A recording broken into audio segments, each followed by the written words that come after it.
Hi, this time I'm going to talk about H.P. Lovecraft. I'm going to talk about what I love of his stories, of the entire nightmarish vision he created, about the mythos, and about everything that comes to my mind. This video may not be too organized, so I hope you would consider this video as a conversation you would have with a friend that has thousands and thousands of thoughts and he's trying to put them into words. So bear with me. When I first knew about H.P. Lovecraft, at the same time, I did not know about him. What I mean to say is that since I was very little, I started playing different sorts of games, video games. I watched movies, I watched cartoons, and there was always these monsters, these alien creatures, these dark grimoires, all sorts of creepy things that felt even weirder and otherworldly, or more otherworldly than other things that I was used to seeing in horror films, for example, and science fiction. And I never knew exactly what they were. I knew there was like a very thin, a very subtle common thread that kind of held all of those things together in some sort of strange, eldritch way.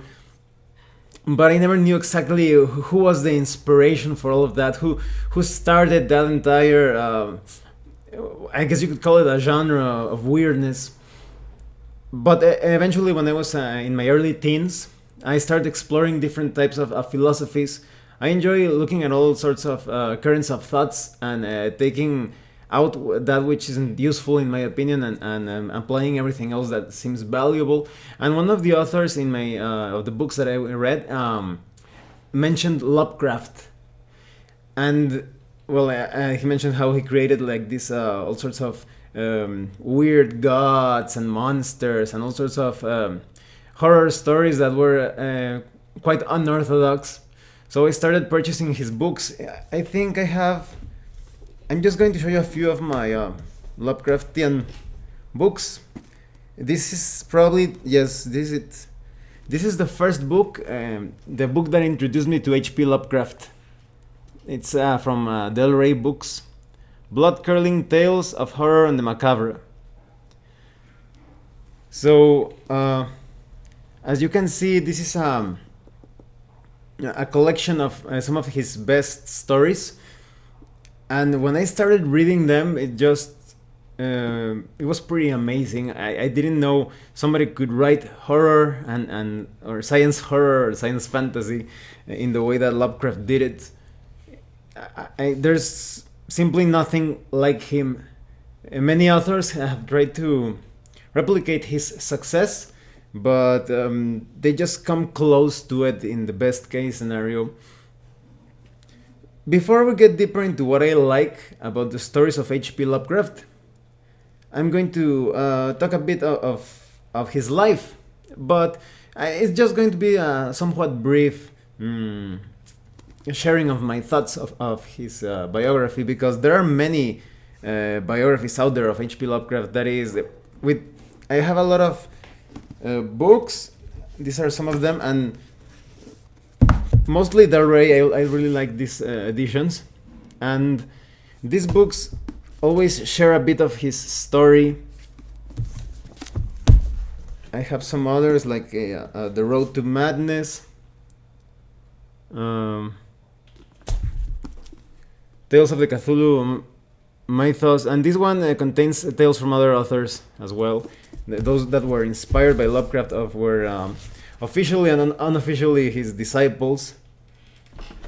So have like a lexicon, the Lovecraft lexicon, and this book from Brian Lumley. I had another one. Well, this is a Spanish edition. It's called Los que acechan en el abismo, which is those that stuck in the abyss, more or less.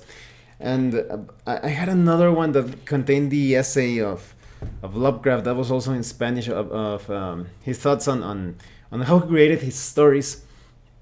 But anyway, throughout all the many books that I have, there's always either like a small biography of Lovecraft, or there's an author writing like a love letter to Lovecraft.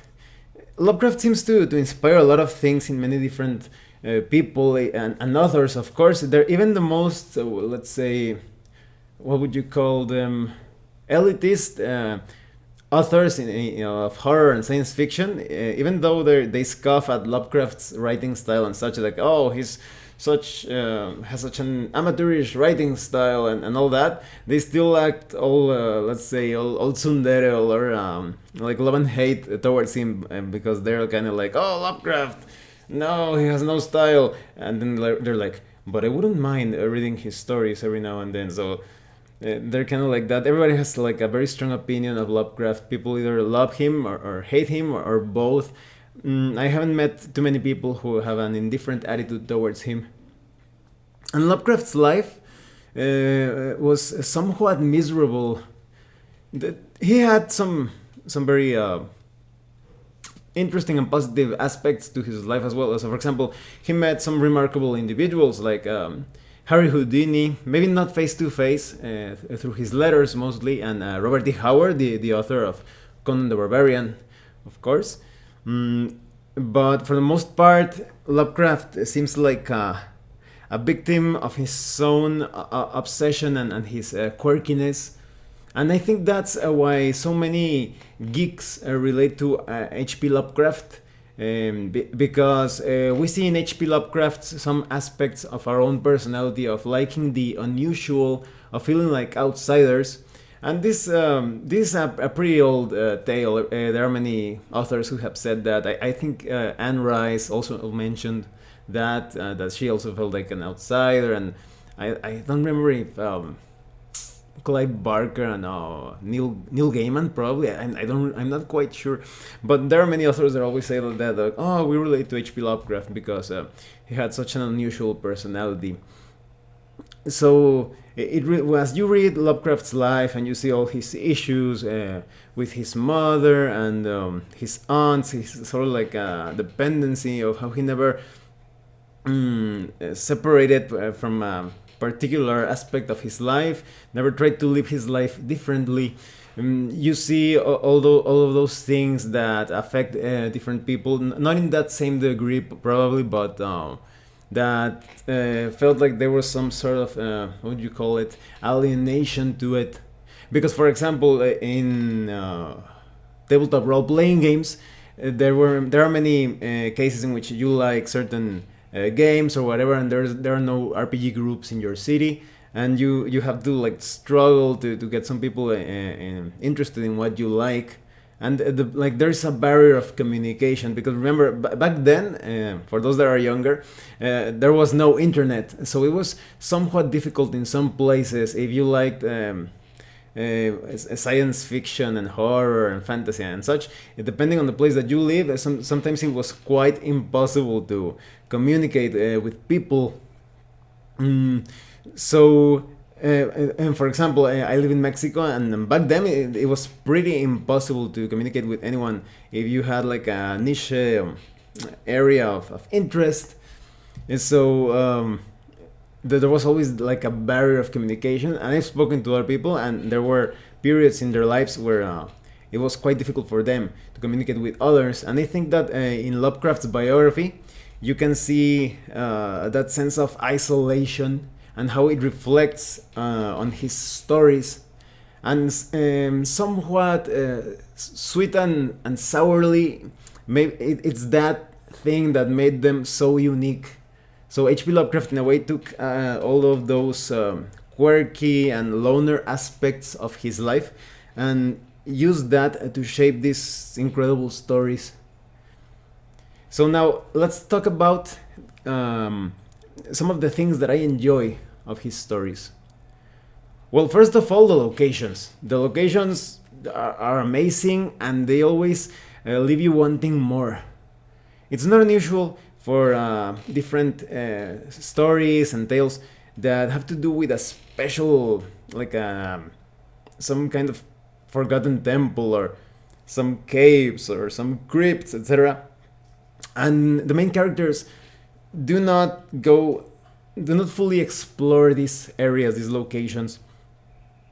And it makes sense in a way because many of the main characters in Lovecraft stories are somewhat not the best in terms of physical fitness. So if they went deeper, they probably would not have survived. But they were quite strong mentally. But I couldn't imagine them like having sorts of like Indiana Jones adventures within those areas. So there are sometimes other stories where they mention this place and they just give you like small hints that there is this place in such an island or in such a place, and you want those characters to go there and explore it, but you have just like a small mention of that area. And in the cases that they actually go to a certain island or a city or whatever, they always don't go deep enough. In most cases they just like go around the outskirts of the area, or just enter a bit and they have to get out quickly or they die. Although they usually die or end up crazy, insane, because of the horrors that they find in those areas. So, and that's quite fascinating, and that's something that always leaves you wanting more, and you kind of end up wondering what would have happened if they explored that area further. Sometimes those areas are completely shut off from the rest of the story. It's not unusual, so for example, that you find some kind of hidden alchemy lab with all sorts of ghoulish experiments, and suddenly something supernatural happens and the entire place is cut off from everyone else, from the rest of the setting. So you always have that feeling of so much potential to explore those areas, and it lets you wanting more and more. And I think this has been used to the advantage of many video games and tabletop role-playing games. They have different, in the case of video games, levels that have to do with some forbidden areas from the Lovecraftian stories, or maybe some they aren't exactly those same locations, but they are related in some way, or they take those areas as inspiration. In the case of tabletop role-playing games, well, not only are there many role-playing games directly based on Lovecraft, like Realms of Cthulhu, Call of Cthulhu, Trail of Cthulhu, etc., and many others like indirectly inspired by Lovecraft, like Silent Legions. And so you always have the opportunity through tabletop role-playing games to explore, to go into those areas that you wanted the main characters from Lovecraft stories to go into them. And well, one has to wonder, this has probably been told and analyzed hundreds of times, but it's probably like a reflection of how Lovecraft felt like only like isolated from society. And I think that that's a very very precise expression of the sense of staying hidden away from what would be the mainstream side of fiction, because back then almost everybody wrote about detectives or some sort of space cowboys, and Lovecraft was writing about things weirder still. He combined all sorts of alien creatures and plants and devices and artifacts, and he combined them with things related to the occult, with grimoires and spells, rituals, etc. Now let's talk about the main characters of Lovecraft's stories. I think they are also a very strong reflection of what Lovecraft was all about, because many of them are quite physically inept. They are not exactly strong warriors. They are antique shop owners. I don't remember if there's an antique shop owner. I think there is, but most of them are like psychologists, psychiatrists, scholars, professors, etc. That sort of intellectual character that doesn't exactly stand out because of his intrepid movements and fighting prowess. They're more like solve things through their mind, although in many cases they fail because of their, let's say, closed mind attitude at times, which is also quite funny because Lovecraft himself considered himself to be somewhat of a materialist mechanicist. I think he called himself.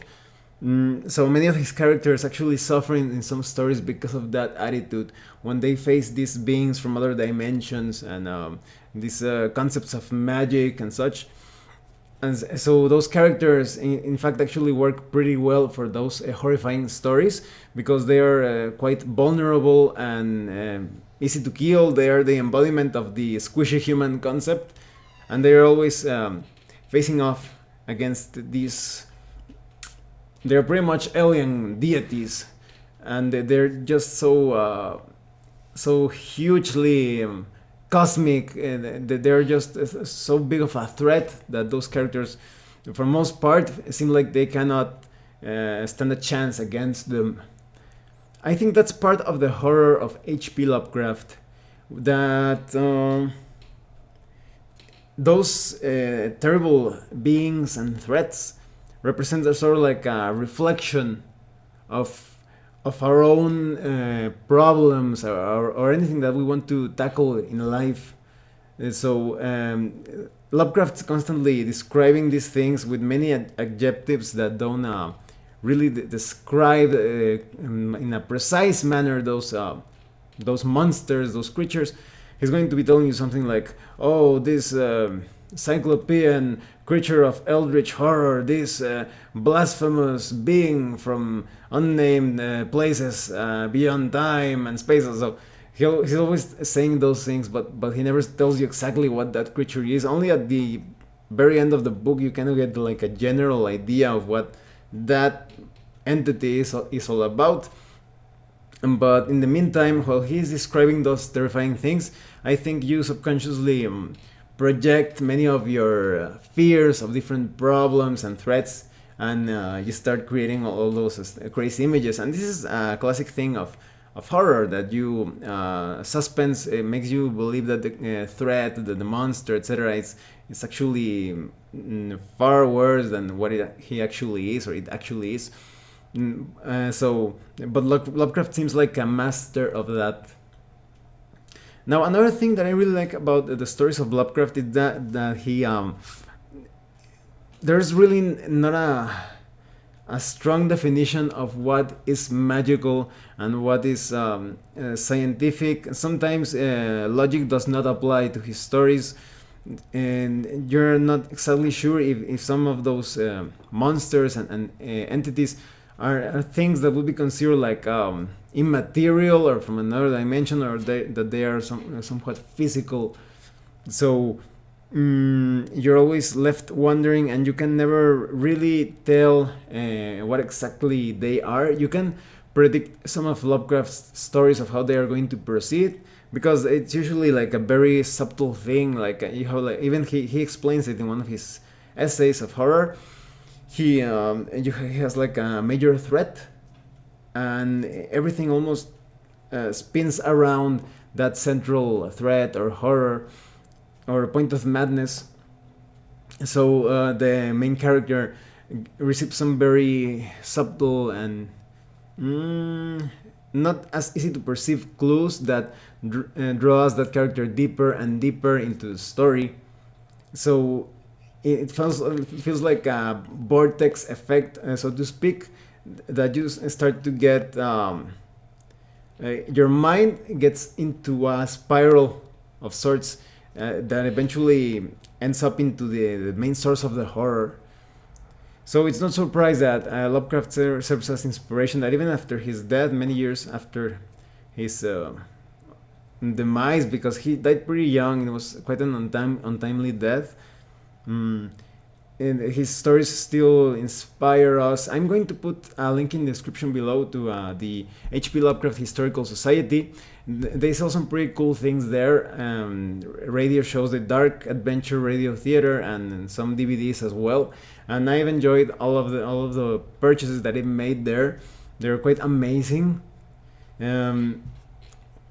So as I was telling you, it's just too big of an influence. That the impact that Lovecraft has had on fiction and on gaming is quite huge, and I still read his stories again and again, and it always, even though they are predictable at times, and they are still quite enjoyable. Another important point of H.P. Lovecraft's stories are that they really put your mind to work. Some of the creatures have so many weird geometrical shapes and alien purposes as well, that if you do not put your imagination to work, some of those stories could actually feel like a sort of like a horror comedy at times. It's not that frequent, but what I mean to say is that it really makes you think of other realities, because Lovecraft talks about colors that we haven't seen in real life, and he talks about all those different beings that exist in very radically different evolutionary paths from humanity. So now that it's October, and I'll try to bring out some more horror related material, I had to like make a very small tribute to one of my favorite authors, if not my favorite author of horror stories, specifically weird horror. He's done so much for science fiction, science horror, science fantasy, etc., that it's just this video does not do the man justice. And oh, I forgot to mention, this is a very important part as well, and I think this is sort of like a climax to what I'm trying to communicate in this video. Lovecraft also thought that dreams were quite real. That is, in the characters in Lovecraft stories, sometimes they travel to the dreamlands. More than anything, Howard, what was his name? Randolph Carter, which many consider to be like an alter ego of Lovecraft. He made trips to the dreamlands, and he actually interacted with creatures that had an effect in the, let's say, the material plane. So that pretty much sums everything about Lovecraft, in that his stories represent like a trip into those dreamlands. In a way, you could say that looking at it like that, Lovecraft was a bit trapped by that dreamlike obsession. That is, his life wouldn't have ended so tragically in terrible health and poverty if he had just managed to let go a bit of those themes. Because when you read what happened between him and his wife, you feel like you're going to feel quite frustrated of everything that could have been better. But well, we really cannot judge that man so harshly. That is, it does feel quite crappy that he ended up like that. What I mean to say is that we have to understand as well the time and place where many of the things in his life happened, and take a look at Lovecraft not as exactly as a product of his society, but someone who couldn't help to be what would you say, colored or influenced to a certain degree by his own environment. And I also think it's somewhat unfair to judge him on his personal preferences. You cannot expect someone to be like a robot, liking everything that you like. Everybody has his or her own ideas, and if Lovecraft wanted to have his stories in a certain way, or have his main characters in some other way, it was his style, and it was perhaps a way to communicate in ways he could not do just by talking to someone. He had to create this fictional environment through which he expressed some of the horrors that he experienced. Maybe that's an important lesson of Lovecraft, that through the horrors that he creates, along with the many horrors of other horror authors, any problem that you face in real life, it feels like it can be solved and it can be overcome thanks to the inspiration that you draw from those horror stories. Because when you face face horrible situations in real life, you draw inspiration that some of the heroes actually survived, or those that died or went insane. Well, now you know how they made some mistakes, that you will be like, oh no, that guy ended up crazy because he got overwhelmed by the horror, and you're going to be like, well, that's not going to happen to me. I'm going to be quite brave, or like that. And so Lovecraft is a huge inspiration in my life. I think it has touched the hearts of many geeks. mm, I have yet to talk to a Lovecraft geek who doesn't know at least 50% of everything that Lovecraft went through. And I hope you enjoyed watching this video. And if you have any comments about H.P. Lovecraft, I hope you will share them in the comments below. Or make your own videos, because this is October, this is a month of all things creepy and weird and scary. So I hope you enjoyed this very, very small tribute of mine that communicates what I think of H.P. Lovecraft and the way he has inspired me. Thanks for watching. See you later.